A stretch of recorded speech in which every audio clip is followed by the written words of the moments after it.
जय गुरुदेव, नमस्कार। आज का वीडियो का टॉपिक है कि हरियाणा इलेक्शन में यूट्यूब पे मैक्सिमम 99% एस्ट्रोलॉजर प्रिडिक्शन करने में क्यों फेल हुए। कुछ दिनों तक मैं सोच रहा था कि ये वीडियो बनाऊं कि नहीं। फिर मुझे लगा कि ज्योतिष के लिए मुझे ये वीडियो बनाना चाहिए। ज्योतिष में हमेशा एक चीज़ का ध्यान रखना चाहिए कि आप जब भी कुछ बोल रहे हैं तो वो थोड़ा सा कंस्ट्रक्टिव हो, जब वो लोगों तक पहुंच रहे। तो मैं इसमें किसी ज्योतिषी का या यूट्यूब में बोलने वालों का नाम नहीं लूँगा, क्योंकि वो ठीक भी नहीं है। पर हाँ, मैं इतने एस्ट्रोलॉजर्स हैं, सबके लगभग प्रिडिक्शंस क्यों गलत हुए उस पर एक चर्चा रखूँगा, ताकि आम लोग समझ सकें। चलिए जानते हैं इसके बारे में। आपका मेदिनी ज्योतिष में जब हम कभी प्रिडिक्शन करते हैं किसी राज्य के बारे में, किसी देश के बारे में, या किसी घटना के बारे में जो व्यक्ति विशेष पर नहीं पूरे स्थान को अफेक्ट करता है, तो इस तरह का घटना में हमें कुछ चार्ट्स की ज़रूरत पड़ती है। खासकर जब पॉलिटिकल एनालिसिस या प्रिडिक्शन करना पड़ता है, या किसी गेम स्पोर्ट्स के बारे में प्रिडिक्शन करना पड़ता है, तो इसका खास ज़रूरत पड़ता है। क्या क्या वो होता है? वो होता है कि उस राज्य का निर्माण कब हुआ, उस जगह का एग्जैक्ट चार्ट। फिर अगर वो पॉलिटिकली वहाँ पर कुछ इलेक्शन लड़ा जा रहा है, तो दोनों दल के जो नेतृत्व प्रधान हैं उनके चार्ट जो वहाँ पर नेतृत्व कर रहे हैं दोनों के तरफ से, अगर ज़्यादा है तो हालांकि जो एक्सपेक्टेड है कि हार जाएंगे या जिनका बहुत ज़्यादा इम्पैक्ट नहीं है उनका ज़रूरत नहीं है, खासकर दो प्रतिद्वंदी दलों के जो मेन नेता है उनका चार्ट तो लगता ही लगता है। तो इस तरह ओवरऑल एक राज्य का प्रेडिक्शन करने के लिए उस राज्य का चार्ट, कि वहाँ पर कुछ बड़ा परिवर्तन होने वाला है कि नहीं, वहाँ के जो सत्ता दल है उसका चार्ट, विपक्ष का चार्ट, इस तरह ये 3 चार्ट मिनिमम चाहिए वहाँ के बारे में प्रेडिक्शन करने के लिए। पर होता क्या है कि कई बार ज्योतिषियों के पास एकदम सटीक डाटा वाला चार्ट अवेलेबल नहीं होता, पर उनको प्रेडिक्शन करना है क्योंकि उनको यूट्यूब पर बने रहना है। यूट्यूब पे बने रहने के लिए आपको कुछ ना कुछ सेंसेशन चाहिए, कुछ ना कुछ न्यूज़ देते रहना पड़ेगा। तो वो क्या करते हैं, कई बार, मैं सब एस्ट्रोलॉजर के बारे में नहीं बोल रहा हूँ, कई बार क्या करते हैं कि वो एग्जिट पोल एनालिसिस को सहारा लेते हैं और उसी को ज्योतिष के अनुरूप ढाल के एक प्रेडिक्शन देते हैं। इसीलिए क्या हुआ कि जब राष्ट्रीय इलेक्शन हुआ लोकसभा का, तो बहुत सारे जो एस्ट्रोलॉजर ये बोले थे क्लीन स्वीप होगा, इतना वोट से जीतेगा, 333 ही, वो भी गलत हुआ, क्योंकि वो भी एग्जिट पोल के अनुसार ही वो भविष्यवाणी था। और हरियाणा वाला भी इलेक्शन में एस्ट्रोलॉजर्स गलत हुए, क्योंकि वो भी एग्जिट पोल के ऊपर ही बेस करके वो प्रेडिक्शन दिए थे। मैं ऐसा नहीं कहता कि सब एस्ट्रोलॉजर यूट्यूब में गलत हैं, बिल्कुल नहीं, बहुत अच्छे अच्छे एस्ट्रोलॉजर्स हैं। पर अगर आप एस्ट्रोलॉजी में यूट्यूब में बने रहने के लिए, सेंसेशन देने के लिए रोज रोज मेदिनी ज्योतिष में कुछ ना कुछ प्रिडिक्शन करते रहेंगे, हर 5 दिन, हर 10 दिन में, तो ये संभावना बन जाती है कि वो गलत हो। क्योंकि नेचर जो है ना, नेचर का अपने रूल्स होते हैं। आप इस तरह से रोज रोज नेचर के बारे में प्रिडिक्ट नहीं कर सकते, क्योंकि उसमें बहुत सारी परम्यूटेशन कॉम्बिनेशन है जो गलत होने की संभावना रहती है। और ख़ासकर जब आप मेदिनी पर प्रेडिक्शन करते हैं, तब आपका अपना भी स्पिरिचुअल ग्रोथ हुआ होना चाहिए।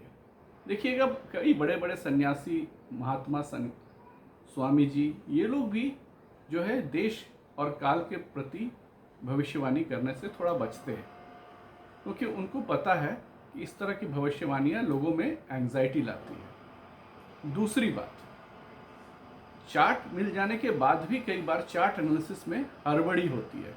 वो कैसे? आप इंसानों के चार्ट में भी देख लीजिएगा, किसी व्यक्ति का आप चार्ट देखेंगे तो उसमें आप देखिएगा कि बहुत बड़ा योग फलित है, ठीक है, पर वो योग होने के बावजूद राजयोग है।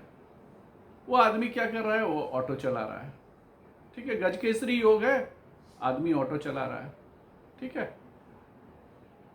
पर क्या है, इस तरह के कई योग हैं जो वो योग उस चार्ट में, पर वो फलित नहीं हो रहा है।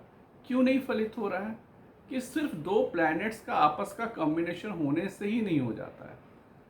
वो जो कॉम्बिनेशन है उसमें कितना स्ट्रेंथ है वो देखना भी जरूरी है। उस जो कॉम्बिनेशन है उस घर का अष्टक वर्ग में कितना स्ट्रेंथ है, षड वर्ग में कितना स्ट्रेंथ है, आपका हर्ष बल में कितना स्ट्रेंथ है, ये सब देखना बहुत ज़रूरी होता है।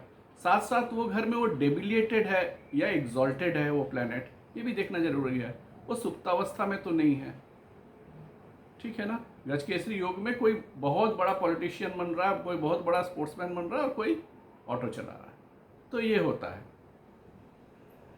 धर्माधिपति कर्माधिपति योग है बृहस्पति और शनि का, देखा जा रहा है कि उसके अंदर में बहुत सारे लोग काम कर रहे हैं और कोई जो है एक छोटा सा जगह पे मुंशी का काम कर रहा है। तो ये इसलिए होता है क्योंकि चार्ट में वो प्लैनेट तो आपस में आ गए एक साथ, पर वो उतनी उसको शक्ति नहीं है कि वो फलित करे, वो फल को दे सके। तो ज्योतिष में ऐसा होता है। तो जब भी इस तरह के जो प्रिडिक्शंस होते हैं इलेक्शंस के बारे में या ये के बारे में, तो बहुत सावधानी रखनी चाहिए। अगर आपके पास इस तरह के चार्ट्स नहीं हैं और आपको एनालिसिस के लिए टाइम नहीं है प्रॉपर, तो प्रिडिक्शन मत कीजिए, क्योंकि इससे नुकसान एस्ट्रोलॉजी को होता है। लोगों को ज्योतिष के प्रति भरोसा उठ जाता है, क्योंकि ये जो विज्ञान है, ये जो सब्जेक्ट है, ये सब्जेक्ट ऋषि मुनियों का है। हमें कोई अधिकार नहीं है कि इस सब्जेक्ट को डिमीन करें।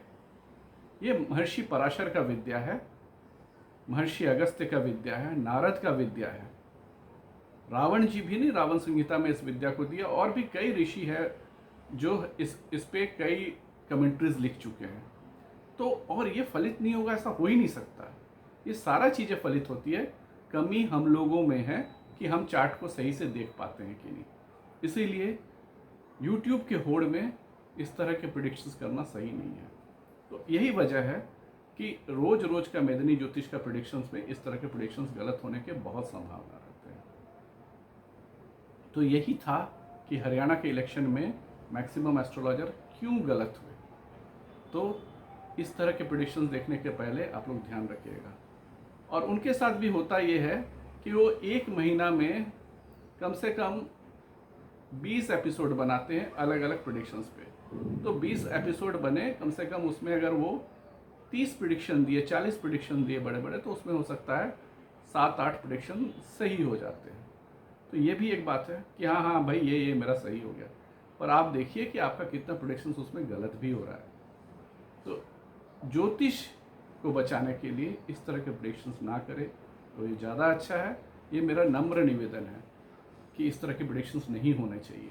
दूसरा, अगर मैं किसी का नाम नहीं ले रहा हूँ, पर मैं आप लोग से छोटा हूँ कई लोगों से, तो मैं उनसे हाथ जोड़ के नम्र निवेदन करता हूँ कि मुझसे कोई त्रुटि हो गई तो मुझे क्षमा करें। मैं जो हमारी ऋषि परंपरा है, मैं उसको ध्यान में रखते हुए आज ये बात कह रहा हूँ। मेरे एक टीचर हैं, वो ये भी बोलते हैं कि आजकल जो ज्योतिष हो गया ना, वो स्ट्रिप डांसर की तरह हो गया, क्योंकि YouTube में कुछ भी वो प्रिडिक्ट करते हैं कि दुनिया ख़त्म हो गया। 2023 में कई बार दुनिया लोग ख़त्म कर चुके हैं, और उसके लिए वो उड़ीसा के जो एक किताब है उसका रेफरेंस ले लेके वो बोलते हैं भविष्य मल्लिका की। मैं भविष्य मल्लिका के दोष नहीं दे रहा हूँ, क्योंकि हमने भविष्य मल्लिका पढ़ी नहीं है, उसकी ओरिजिनल प्रति हमारे पास है भी नहीं, पर उसको तोड़ मरोड़ के इंटरप्रेट करके YouTube में सेंसेशन फैलाना भी गलत है। इस तरह के कामों से बचें।